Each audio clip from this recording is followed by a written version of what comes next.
এটা শোনার পরে আমাদের হাত পাও ঠান্ডা হয়ে গেছে। জীবনে কত হাফেজ দেখলাম, এমন হাফেজ দেখি নাই যে বলতে পারে আপনারা প্রশ্ন করেন আমরা জবাব দিব।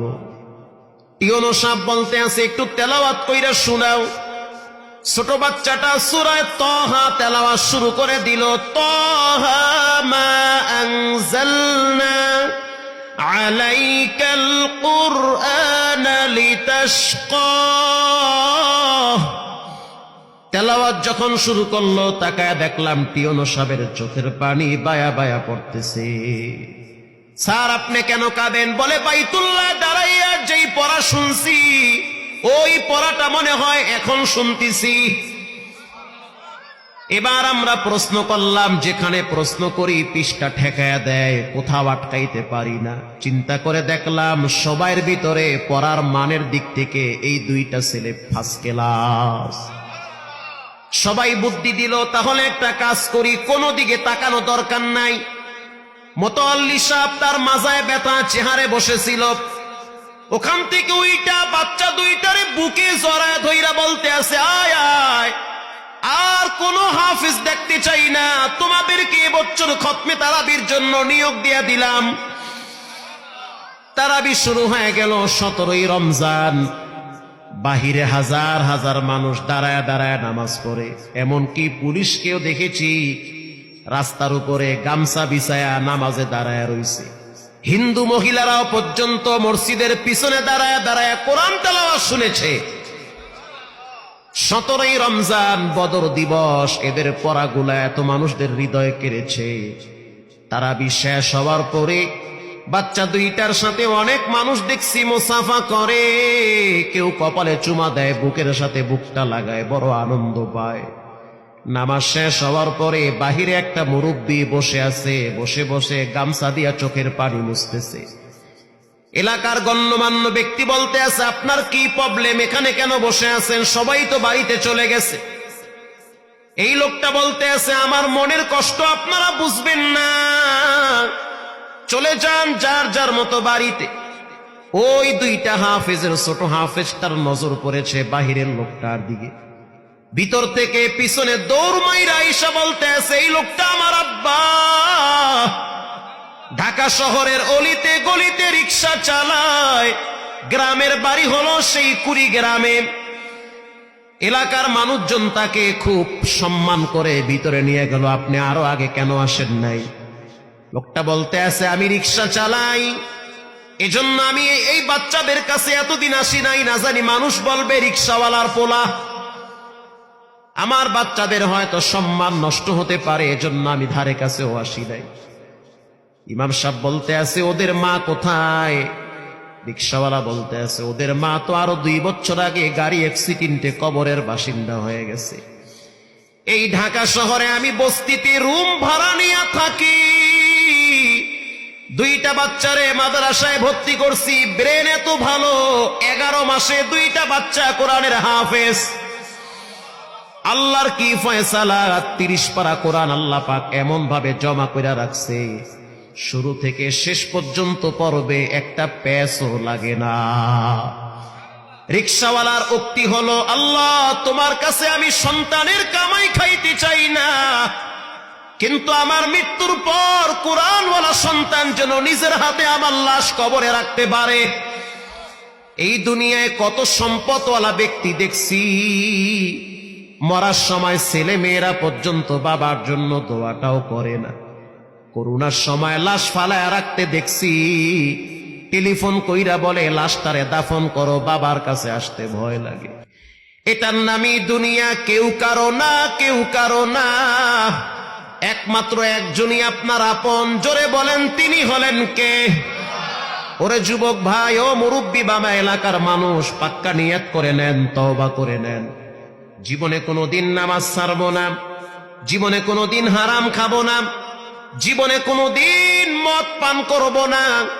জিনা আইনান নাজর, চোখের জিনা সবচেয়ে বড় জিনা। চোখ দিয়ে দেখে, দিলে দিলে পরিকল্পনা করে, এরপরে অঙ্গ প্রত্যঙ্গ ব্যবহার হয়। এজন্য চোখ থেকে নিজেকে বাঁচান, চোখের গুনাহ থেকে নিজেকে সেভ করেন।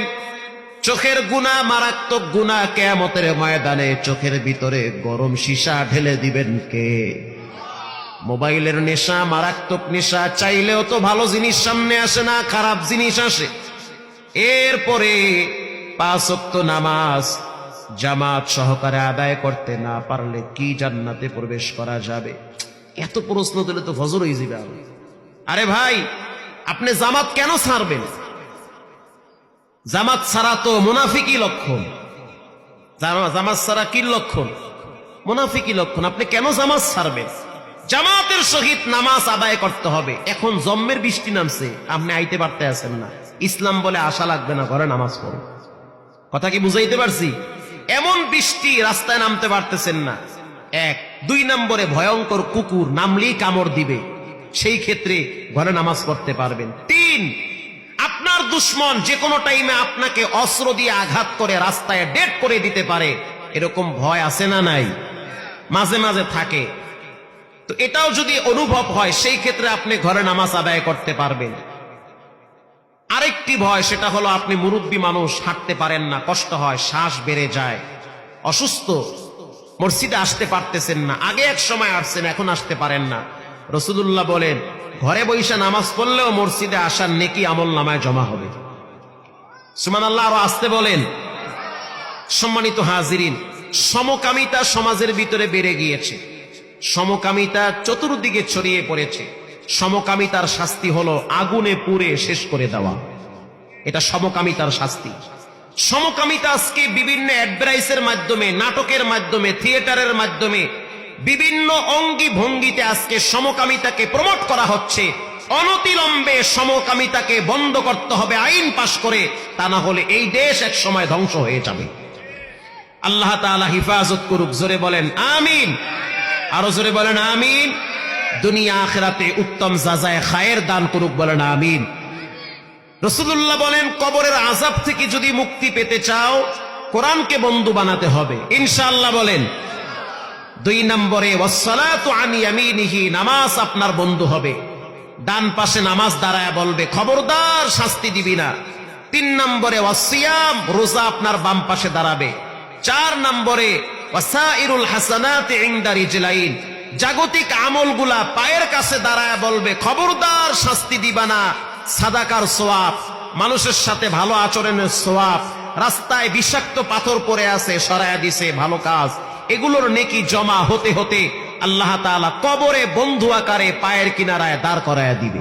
আমরা কি বুঝলাম? কবরের আযাব থেকে যদি মুক্তি পেতে হয়, শাস্তি থেকে যদি বাঁচতে হয়, 4টা জিনিসকে বন্ধু বানাতে হবে। জোরে বলেন কয়টা?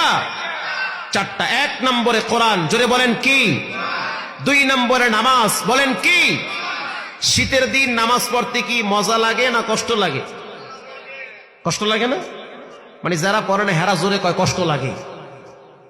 ঠিক আছে না? ঠিক কথা তো। রাসূলুল্লাহ বলেছেন, মান গাদা ইলাল মসজিদ আও রাহা আ'আদাল্লাহু লাহু নুজুলাহু মিনাল জান্নাহ কুল্লামা গাদা আও রাহা।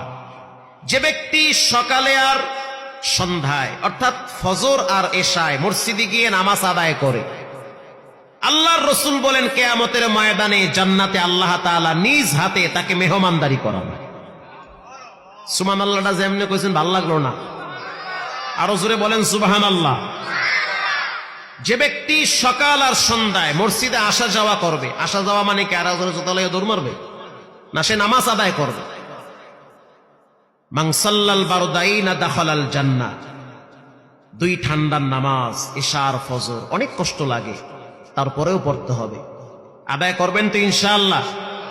যত কষ্ট হোক, নামাজ নিয়ে কোনো আপোষ নাই, আমরা যথাসময়ে নামাজ আদায় করব। আল্লাহ তাআলা আমাদের সকলকে কোরআনের বন্ধু হিসেবে কবুল করুক। আমাকে ভাই বলেছে, আপনাকে 9টার সময় দিব, চলে আসেন। আমি দুপুরের খানাও খাইতে পারি নাই, কোন মতে সুন্নত কইরাই হাজার হাজার জুমার মুসল্লি ঠেইলা তাড়াতাড়ি আমি গাড়ি টান দিছি, আইসা পড়ছি 9টার আগে। আমি টাইমের প্রতি খুব গুরুত্ব, কিন্তু আমার উড়াইছে 10:30টায়। যাই হোক, আলহামদুলিল্লাহ, আপনারা দীর্ঘ সময় ধৈর্যের সহিত এখানে বসেছিলেন। আল্লাহ আপনাদেরকে জাযায়ে খায়ের দান করুক, বলেন আমিন। দুনিয়া আখিরাতে উত্তম মর্যাদা দান করুক, বলেন আমিন।